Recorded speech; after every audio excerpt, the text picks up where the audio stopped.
So that was also something in your life that changed everything around? Oh, absolutely. You know, I feel like, in a way, she sacrificed herself for me on some level, you know, because she would always say, you got to go do the music. I can't do it anymore. I'm too old. I'm gone. I'm a mess. And I'd say, no, you're not, you know, come on.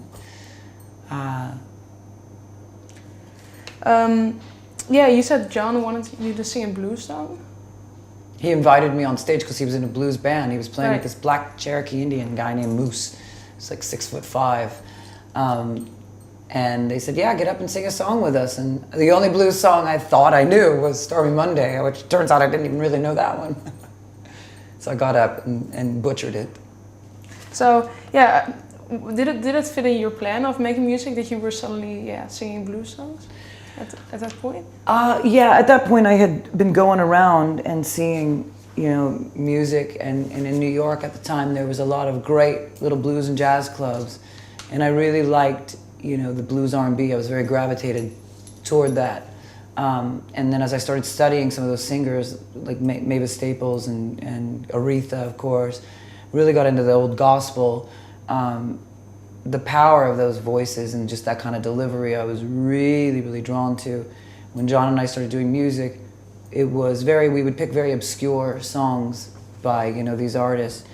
And then eventually I said, okay, now I have to write my own songs because I didn't grow up picking cotton or Tobacco Road, you know, I didn't grow up with that kind of oppression and that kind of blues. Yeah. Did it feel strange to sing songs about that kind of oppression when it was not your own oppression? I chose the ones that I could relate to, you know. There's a great Esther Phillips song called Home Is Where the Hatred Is, and it's like the darkest song on the planet, and it's a song I do plan to cover again. I picked songs that I could really relate to, you know, where it was just about personal struggle. It didn't necessarily tie into, you know, slavery and segregation.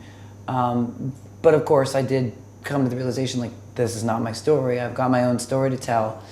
And we started writing our songs, and when we started writing our own music, the rock and roll influences came in.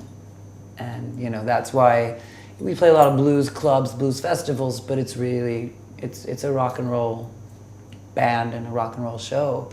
So what was the, if you remember, what was the first song you wrote for? Strung Out on You. What is it about? It was sort of an autobiography of, you know, really when I was, fortunately I was not in the place that I wrote it about when I wrote it. But I wrote it, I mean, the first lyric is I woke up to the sound of breaking glass, trying to remember where I was last, blood on my hands, none in my veins.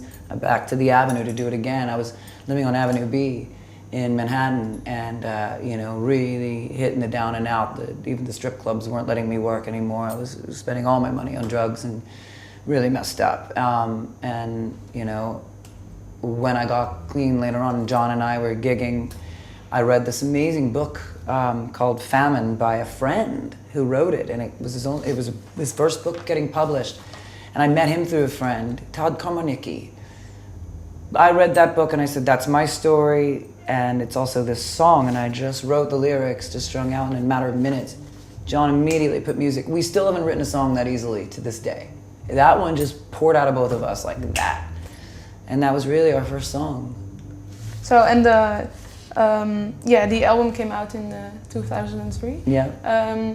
If you look back on that album, how do you remember that period? Or is it a combination of all different elements together in one album? Certainly a combination of all different elements, but it was really, that album to me was a celebration of, wow, I can actually do this. I'm writing songs, I'm writing with Jon, we're playing some prestigious clubs in New York and selling them out, and there's something going on here, and we can do it. And it was so freeing because we came up with the money ourselves. We didn't try to get a label or anything. We wanted that freedom. We'd seen too many friends go the label route and be told, nope, that song's more than 4 minutes, can't do it.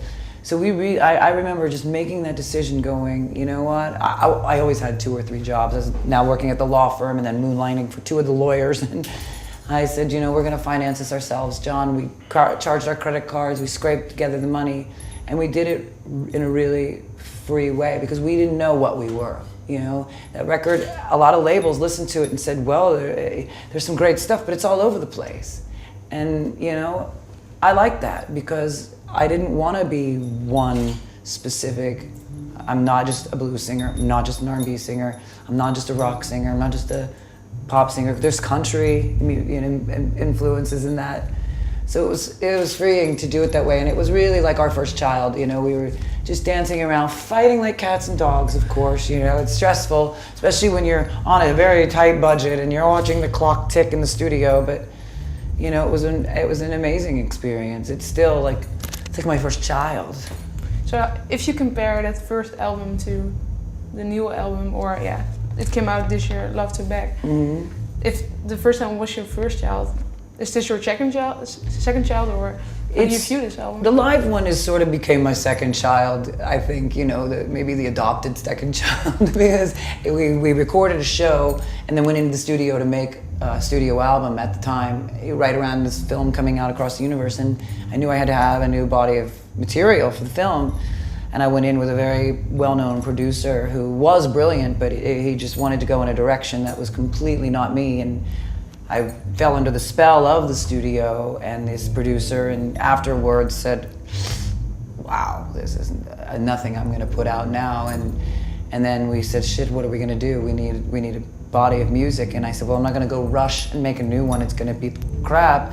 And then we realized we had just recorded this live show, so we went in, listened, and said, that's us. It's us, it's not perfect, but it's us. And that still is the biggest seller we have. And Love to Beg is, you know, maybe my second birth child, yeah, because, you know, writing those songs again and going through that studio experience, producing it ourselves again, financing it ourselves again, you know, it was kind of similar to the first experience, only this time we really had more confidence behind doing it ourselves. We didn't second guess as much.